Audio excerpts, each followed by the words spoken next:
Hi, it's Michelle from Bits and Pieces Paper Lab. I'm excited to be here with you today to share my love of card making. We're going to be making this cute holiday shaker card.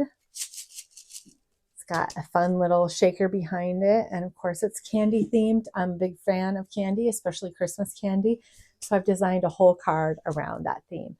So let's go ahead and get started making this project together. The first task is to decide what you want to cut your different layers out of. So I've chosen some of the specialty papers from 12 by 12 Cardstock Shop. I'm using this matte red foil for my candy cane and for my peppermint. And then I'm using some white glitter cardstock for the back of my peppermint and also for the frame of my shaker card. And then most of the rest of my papers are encore textured cardstock in various colors. I'm using 2 shades of pink. This is red currant. This is rosy red, and then we're using a mint green as well, which is sea glass. So after you get everything cut out, decide which papers you want. We're going to begin by assembling our shaker. So if you've never made a shaker card before, I'm going to show you the most basic form of shaker. But don't worry if you are feeling intimidated by a shaker card. At the end of this, I'm going to show you an option where you don't make a shaker, but I just think the shaker adds a lot of fun to it. So the first thing that you're going to want to do is choose a material that's see-through. So I'm using vellum. You could also use acetate. Acetate is just like clear plastic basically. So you can use that for your shaker window if you want to be able to like really see through your shaker window. The vellum gives it a much more subtle look because it kind of mutes everything behind it. You can still kind of see the shakers behind it, but it mutes it all. So I'm choosing vellum. So I'm going to go ahead and grab some adhesive. I'm using Barely Art Precision Glue, which has this fine tip applicator, which is great for when we get to some of the smaller pieces. It allows you to really control your gluing. So I'm going to go ahead and just run some glue here along the edge, making sure that I'm getting glue pretty well all the way around. Because when I put that vellum over the top of the glue, I want everything to be nice and sealed. Just going to go ahead and line that up, press down with my finger and make sure it's sealed all the way around.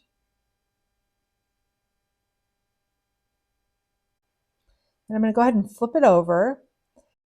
I'm going to go ahead and grab my foam tape here. Now we're going to use this foam tape and just run it along the edge. We're on the back side here, so it won't be showing through the vellum because that frame covers up where we're placing the foam. And I'm just trying to get it lined up as best I can along this frame.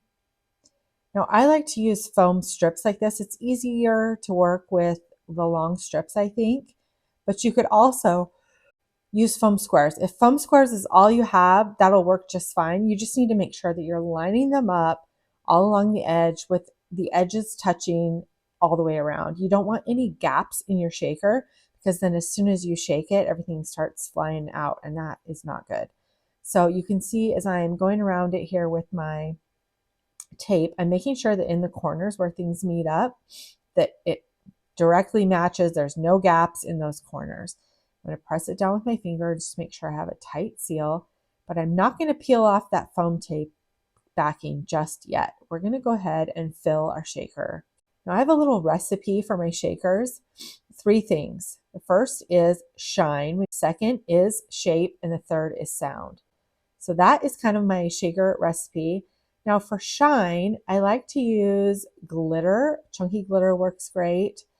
Sequins work great.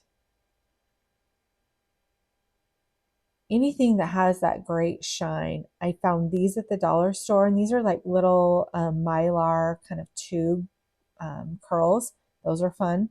Anything with a little bit of shine will work great. I'm going to go ahead and use the silver chunky glitter. Just pour that in. Now you want to make sure that you're not getting on the edges of where your foam is going to be because otherwise it will mess with your seal. So we've got our shine. Next is going to be our shape. I like to use these little shaker bits from 12 by 12 Cardstock Shop. They come in all kinds of cute shapes and have different seasons.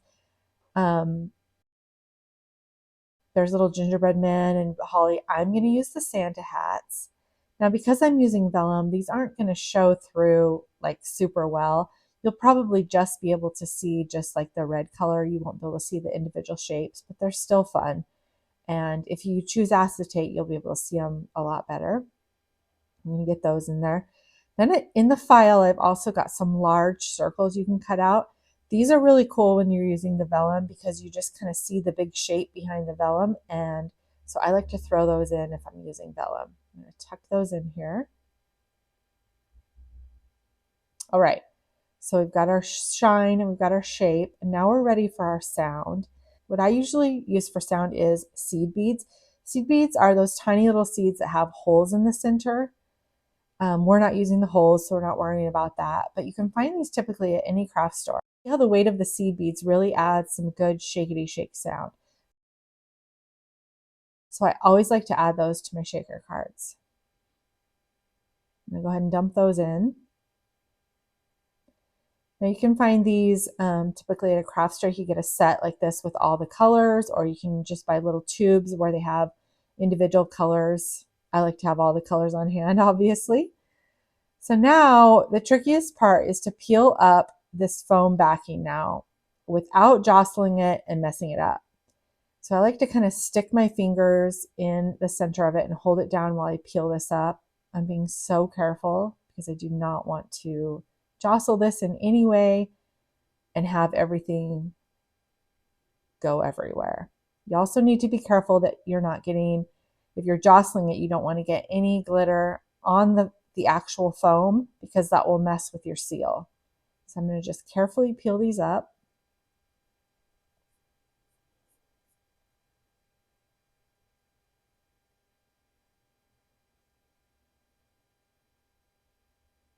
And now we are ready to go ahead and place our backing on. So I'm going to take a card base. You can see this is an actual full card.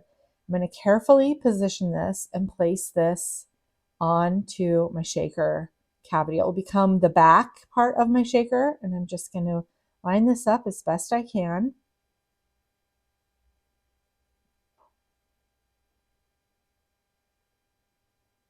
And press it down all the way around to get a tight seal. I'm just using my finger to seal that in.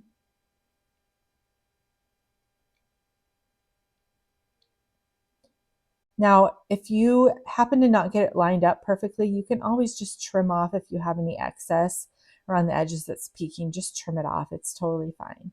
All right, so now we've got our base made and we're ready to move on to some of our elements.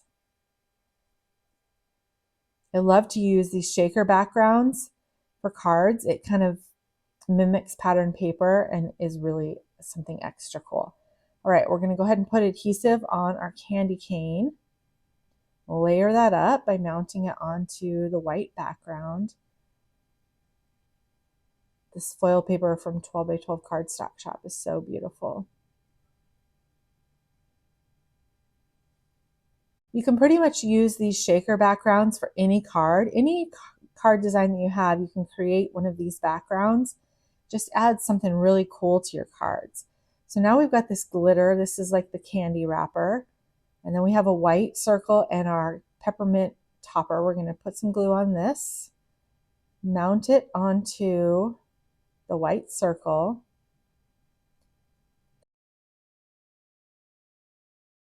I like to use foam on my designs, and I'll show you why in just a minute. But when you add the foam for dimension, it almost creates the look of inking. Rather than inking, you can just use foam. When you get it placed on here, I'll show you what I mean. The light kind of hits that dimension and you can see it creates a shadow layer that almost makes it look like it's inked around the edges, which is so cool. Next, let's work on our bow. I'm going to do the same thing. I'm going to use some foam on the back of my top layer of my bow. Get the backing peeled off, layer this up. Now when you're placing this on it, you want to make sure that the little holes for the bow go on the bottom of the bow. That's how it's supposed to be positioned. And again, you can see how that foam dimension just adds a cool shadow layer. All right, I think we've got everything ready. We've got our words, we've got our elements. So we're ready to put this together. So I'm gonna get some adhesive on my candy cane. And then this goes in the top left corner, kind of angled over the frame, just a little. I'm gonna go ahead and push that down. It's overlapping that frame just a bit. I'm gonna get my peppermint on, and peppermint goes along the bottom.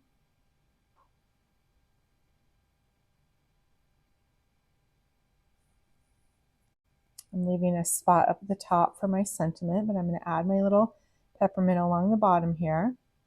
Next, we're going to add our bow. The bow goes on the candy cane, just above the peppermint. We need to make sure that we leave room for the sentiment. So candy cane's on the bottom, the bow is just above that. And then we're going to go ahead and add our little sentiment here. So I'm going to start off with the sweet sentiment. You can see this is the perfect use for this Barely Art glue. All these little tiny pieces, it just allows me to kind of control my gluing. And get that positioned right here at the top of the card.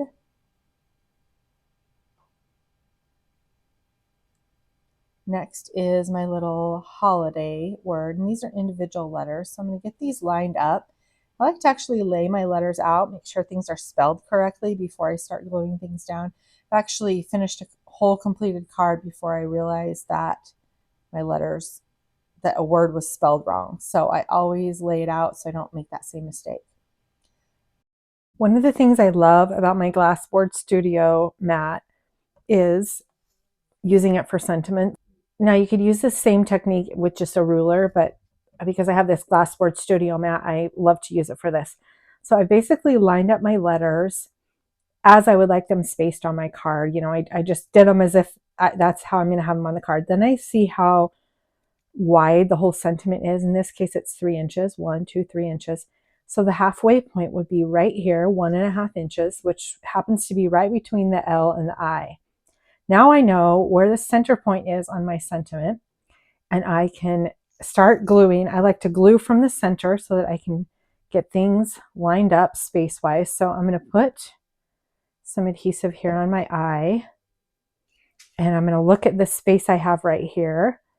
And I know that that between the L and the I is my center point, which is right about here. You could totally measure it out if you wanted to get exact on this part, but I feel like I'm a pretty good eyeballer.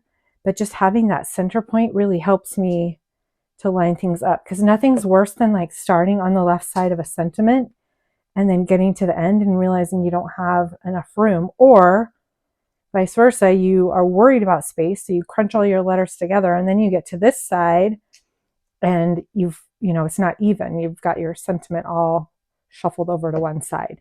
So finding that center point and then working outwards helps eliminate that. And I really like having this glass mat handy at all times for that.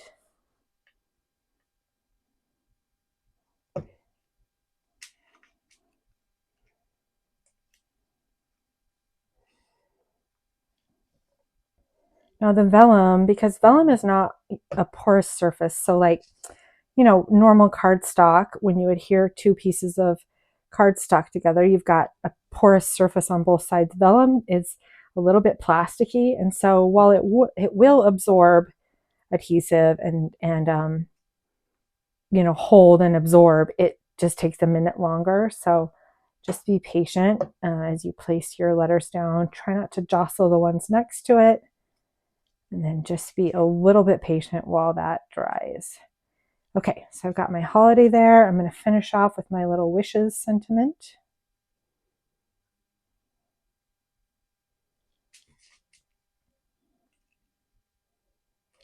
And I'm going to tuck this behind the bow just a little bit. Layer it up. Should have probably put my bow on last, but I'm just going to peel it up and shift it down. Okay, all right, so that is it. So let's give it a shake. sounds great. Everything's staying in. It's just such an adorable card. Really not that hard. Cutting everything out probably took the longest time, which didn't take long at all. So this is a really sweet card. Now you can change up the colors and do something totally different. And if you are intimidated by shakers and don't want to try that, all you have to do is just put a piece of pattern paper behind your little frame and you get a totally different look without the shaker. So you can choose which you want to do. That is our little holiday card. These are easy enough that you could cut a whole bunch at once, make your shakers. You could sit. One of the things that I love to do when I'm making holiday cards is choose my design. And if I'm making multiples, I'll just kind of batch work on them. So like maybe I do all my shakers one night. Maybe I assemble all my candy canes another night. Don't let yourself get overwhelmed by the task of making a whole bunch of cute cards. Just kind of work on them in batches and do a little at a time. Be sure and check out Bits and Pieces Paper Lab if you love to make cards with your Cricut, because I also love to make cards with my Cricut. And I have tons of cut files for card makers over on my site, as well as some tutorials as well. Thanks for joining me today. I hope that this card brightens your Christmas season, and Merry Christmas.